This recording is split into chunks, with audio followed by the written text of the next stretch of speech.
तंग नजरी और जमाल परस्ती के गैरकमाल माहौल में लोगों की जहनी और जमालियाती तफरीह का एहतमाम माशरे में खैर बांटने के मुतरादिफ है। आप सोच रहे होंगे कि मैं कोई आलमी मेयार की जगह पर मौजूद हूँ। नहीं जनाब, ये पाकिस्तान है और पाकिस्तान में साहिवाल में मौजूद ये हड़प्पा हज़ारों साल कदीमी सकाफ़तों का शहर जो इस वक्त अब जदीद नई गैलरियों पर मुंतकिल हो चुका है। मैं अगर मेरे कैमरा मैन दिखा सकें तो ये बहुत ही ज़बरदस्त और लग्जरी गैलरियाँ इस वक्त जो आपको खूबसूरत ये यकीनन काबिल सताइश और काबिल तारीफ़ ये अशिया आपको नज़र आ रही है।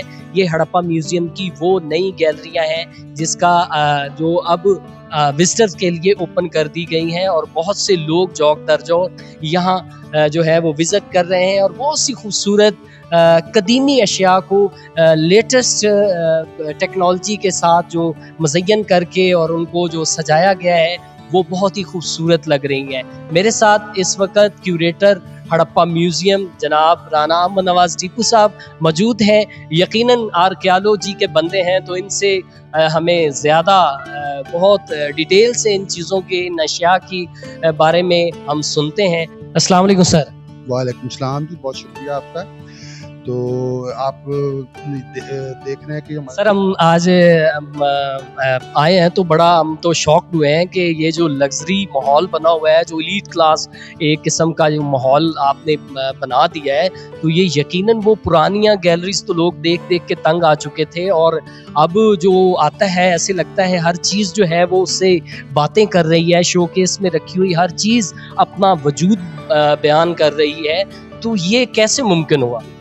सर इसमें है कि ये कोई एक दिन या एक रात का किस्सा नहीं है। तो इसमें है कि जो हमारे madam chief minister Maryam Nawaz साहबा और हमारे सीनियर मिनिस्टर हैं मरीम औरंगज़ेब साहबा, हमारे सेक्रेटरी टूरिज्म डॉक्टर एहसान भुट्टा और हमारी डीजी आर्कियोलॉजी ज़हीर अब्बास मलिक साहब, तो ये उन सब की एक सोच का मज़हर है जिनको जहाँ पे हमने इसको आवाम के सामने पेश किया है। और इस म्यूज़ियम के बनाने में कई किरदार आप से कुछ हैं जो इस वक्त नज़र नहीं आ रहे। हमारे म्यूज़ियम अटेंडेंट्स भी हैं, हमारे इंजीनियर्स भी हैं, बहुत सारे लोग हैं हमारे।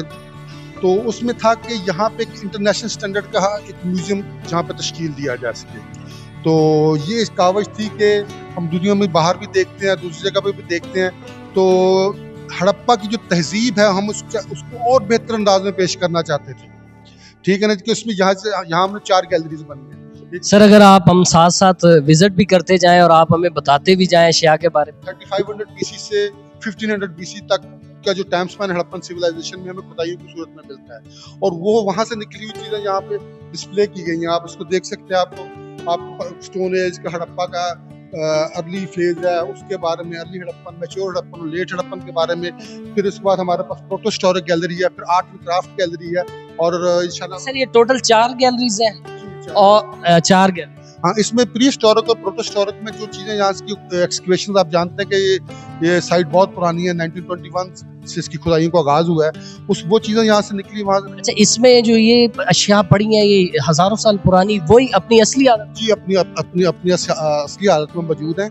तो वो यहाँ पे सर ये इनकी शिफ्टिंग तो एक बड़ा कठिन मरला होगा और इनको मतलब आपने यकीनी बात है कि ये अब हज़ारों साल पुरानी है तो उस असली ताकत में नहीं होगी। इनको लेकर वहाँ शिफ्ट करने का जो अमल है वो किस तरह ये कैसे प्रोसीजर मुकम्मल हुआ? इसमें अच्छे जी हमारे तो कंसल्टेंट है लेकिन हमारे उस्ताद भी हैं, डायरेक्टर हमारे मोहम्मद हसन साहब, तो उनसे हमने सीखा है। वो हमारे साथ, तो उनकी सरबराही में हमने ये तमाम आर्टिफैक्ट्स को यहाँ पे शिफ्ट किया दूसरे म्यूजियम से हमारे। अच्छा जी, हसन साहब का नाम आ गया तो यकीनन हसन साहब जो हैं वो हमारी खुशकिस्मती ये है कि वो डिवीज़न साहिवाल से ही बिलोंग करते हैं और जो पहले वो दीगर जितने भी यहाँ माहिरीन आसार कदीमा का तल्लक पाकिस्तान से भी नहीं, लेकिन ये हमारे हसन साहब वाहद हैं जो डिवीज़न साहिवाल से तल्लक हैं। जी सर मज़ीद बात करते हैं। तो अब हम आ गए यहाँ पे, ये हमारी है कि आर्ट एंड क्राफ्ट गैलरी और टेक्नोलॉजी। अच्छा सर, ये तो आपने देखे ये मौजूदा जो हमारे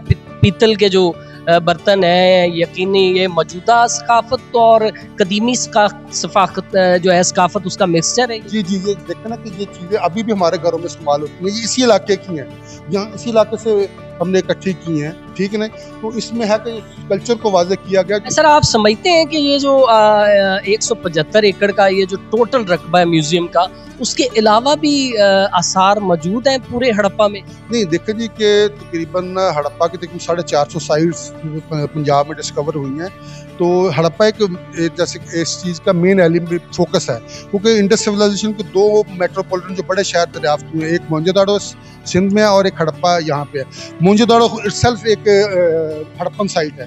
तो इसमें यहाँ हमने जो हड़प्पा का जो कल्चर है इस सिविलाइजेशन का, उसको यहाँ पे ज़ाहिर किया गया। जैसे ये आप डायरामा में देखेंगे तो उस दौर में था कि फसलों को कैसे क्रश। सर उस वक्त गंदम हो चुकी थी, गंदम जो यहाँ पे खुदाइयों में जली हुई गंदम के आसार मिले, ग्रेट ग्रैंडरी हमारे पास है, तो वहाँ पे उनको स्टोरेज किया जाता था। तो ये आप देख सकते हैं कि इसमें गंदम भी है, और आई थिंक ये जो साइट का एरिया है ये वहाँ भी ये चीज़ें हमें देखने को मिलती हैं। आप थोड़ी इस पे वजाहत करिएगा, क्योंकि ये पाको हिंद की तकसीम से पहले तक गंदम इसी तरह से उनमें क्रश करके दाने निकाले जाते थे। नहीं, ये आप देखे थे कि हमारी साइट पे ना जो हमारा वर्कमैन प्लेटफॉर्म जिसको हमने एरिया का नाम दिया गया है, तो वहाँ पे भी इसी तरह जब प्लेटफॉर्म बना होता है, उसमें दरमियान में जगह थी वो खाली होती थी, उसमें ना क्रॉप्स जैसे गंदम इनको डाल के क्रश किया जाता था। तो ये उसी जो साइट की नुमाइंदगी करते हुए इसको ये डायरामा हमने यहाँ पे बनाया, ताकि लोगों को जब साइट की तरफ जाएं तो उन्हें आगाही हासिल हो कि इस तरह की चीज़ों को वहाँ पे। यानी हड़प्पा के लोगों का जो ये अमल है, ये तरीका है, ये हम अपनी इस जनरेशन को तो नहीं दिखा सकते, लेकिन अगर हम अपने आबाओ अजदाद पे बात करें तो वो ये तरीका इस्तेमाल करते रहे। इस्तेमाल होता है। जैसे ये आप यहाँ पे पेंटिंग आपको नजर आ रही है, यहाँ पे पूरे जो हड़प्पा के एक की मंजर कशी की गई कि लोग कैसे बैठते थे। जैसे कश्ती आजकल आप लकड़ी की देखते हो, उस वक्त ये सरकंडे की इन चीज़ों से बनाई जाती थी। अच्छा, अगर आप ये देखें जी, इस कैमरामैन आपको दिखा भी रहा है कि किस तरह इस माहौल की अक्कासी की गई है। जैसे पहले ही बताया गया है कि हर चीज़ जो है वो अपना वजूद बता रही है, अपना किरदार जो है ऐसे लग रहा है वो आपसे बातें कर रहा है। तो ये तो बहुत खूबसूरत और यकीनन काबिल सताइश है। और ये जो कश्ती है यकीनन उस वक्त दरिया रावी या क्या नाम दरिया का था सर, उस बारे में भी आवाज़ात करें। मैं आपको बताता, आपने बड़ा अच्छा लफ्ज़ जो बोला है, बोलती हैं ये डायरामा ये तालीम फराहम करने के लिए, फॉर एजुकेशन पर्पसेस के लिए, कि उसकी लाइफ को दिखाने की कोशिश की गई है कि उस वक्त लोगों का रहन सहन कैसा था, वो कैसे बैठते थे, उनका क्या चीज़ इस्तेमाल करते थे और उनके घर कैसे थे। ठीक है, तो यही चीज़ है जहाँ से लोगों को इस तहजीब के बारे में जानने का मौका मिलता है। तो इसलिए ये डायरामाज को यहाँ पे बनाया गया ताकि बच्चे भी इस चीज़ को आसानी से समझें। बड़े तो समझ जाते, लेकिन ये बहुत खूबसूरत पेंटिंग है। ये देखें आप, अगर इस पेंटिंग को मुकम्मल तौर पे हम अगर थोड़ी देर इसको देखते रहें तो यूं लगता है जैसे आप उस हज़ारों साल कदीमी शहर में दाखिल हो चुके हैं और लोग आपसे बातें कर रहे हैं। आप देख रहे हैं कि किस तरह से इसकी मंजर कशी की गई है और किस तरह से वही घर और इतनी जिद्दत इन लोगों के, अपने दौर के ऐसे तरक्की याफ्ता लोग थे कि नदी नालों का निज़ाम इनका था, इनकी जो बाकायदा तौर पे सीवरेज सिस्टम इन्होंने इनकी दरियाफ्त ईजाद थी, और पहिया जो है वो ये ईजाद कर चुके थे। और ये यकीनन जो है अपने दौर के तरक्की याफ्ता लोग थे, और इन्होंने आज तक जो हम टेक्नोलॉजी इस्तेमाल कर रहे हैं या टेक्नोलॉजी जो यहाँ तक पहुँची है, तो यकीनन वो इन लोगों का ही देन थी। देखिए जी, हड़प्पा दुनिया की जो प्लान्स जो सिटी में सबसे पुराना शहर है, तो इसमें यही हम दिखा रहे हैं कि उसकी लाइफ इस तरह की, जिनका पूरी टाउन प्लानिंग एक्स्ट्रा ऑर्डिनरी थी।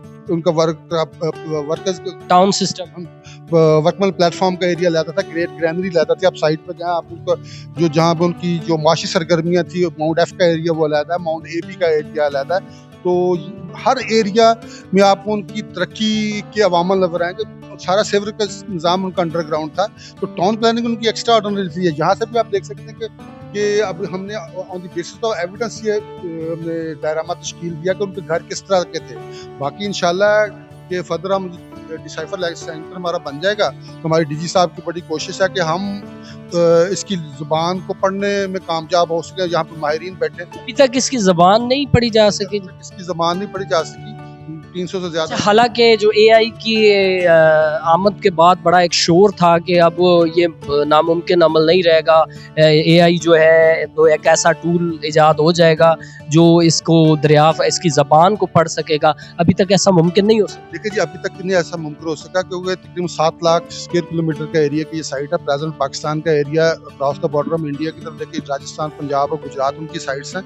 तो इसी सिलसिले में हमारे डीजी साहब और सेक्रेटरी साहब की ये ख्वाहिश थी कि जहाँ पे लैंग्वेज साइफर सेंटर बनाया जाए, जहाँ से माहिरीन दुनिया से आए, पाकिस्तान से आए, जो उसकी ज़ुबान को पढ़ने की कोशिश करें, उसमें कामयाबी हासिल करें और हिस्ट्री में कैसा ब्रेक थ्रू हो जिससे जो हड़प्पा मज़ीद उजागर हो दुनिया के सामने, फिर उसकी फर्दर खुदाइयाँ और शुरू की जाएँ, ठीक है ना।